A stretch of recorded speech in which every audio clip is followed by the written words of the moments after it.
Hi friends, இன்னைக்கு சூப்பரான kitchen tips தான் பார்க்க போகிறோம். எதை பற்றிய டிப்ஸ்னா, நம்ம முட்டை தொக்குலாம் பண்ணோம்னா டேஸ்ட்டை வந்து அதிகப்படுத்தி கொடுக்குறது இந்த முந்திரி பருப்புங்க.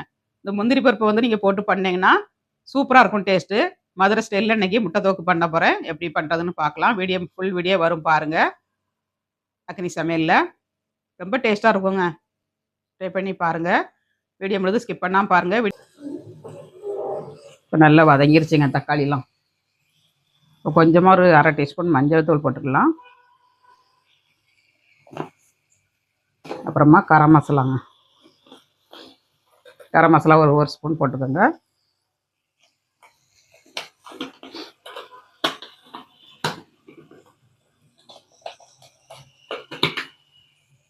கரம் மசாலா ஒரு ஸ்பூன் போட்டாச்சு. அப்புறமா கருவேப்பிலை தழைங்க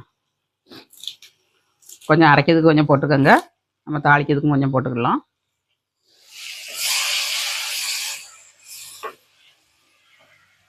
கொஞ்சமாக மல்லித்தழைங்க. மல்லித்தழை கொஞ்சமாக போடுங்க, நல்லாயிருக்கும் டேஸ்ட்டு.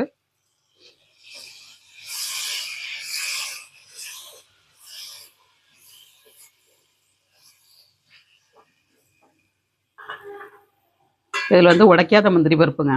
உடைக்காத முந்திரி பருப்பு ஒரு 12 முந்திரி பருப்பு எடுத்துக்கோங்க. நீங்கள் உடைச்ச பருப்புனா 20 பருப்பு 25 பருப்பு எடுத்துக்கோங்க.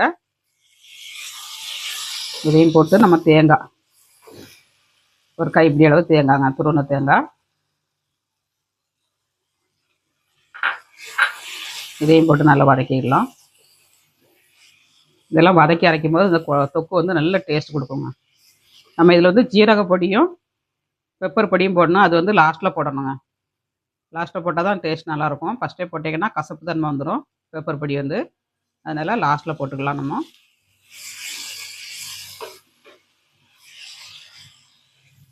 அப்படியே முட்டை தொக்கு வந்து ஒரு பாத்திரத்தில் சேவ் பண்ணிடலாங்க.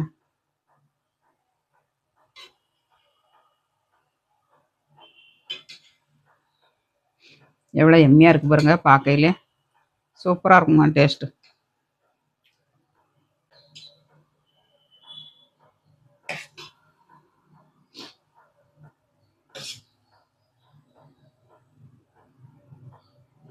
எம்மி முட்டை தொக்கு ரெடி.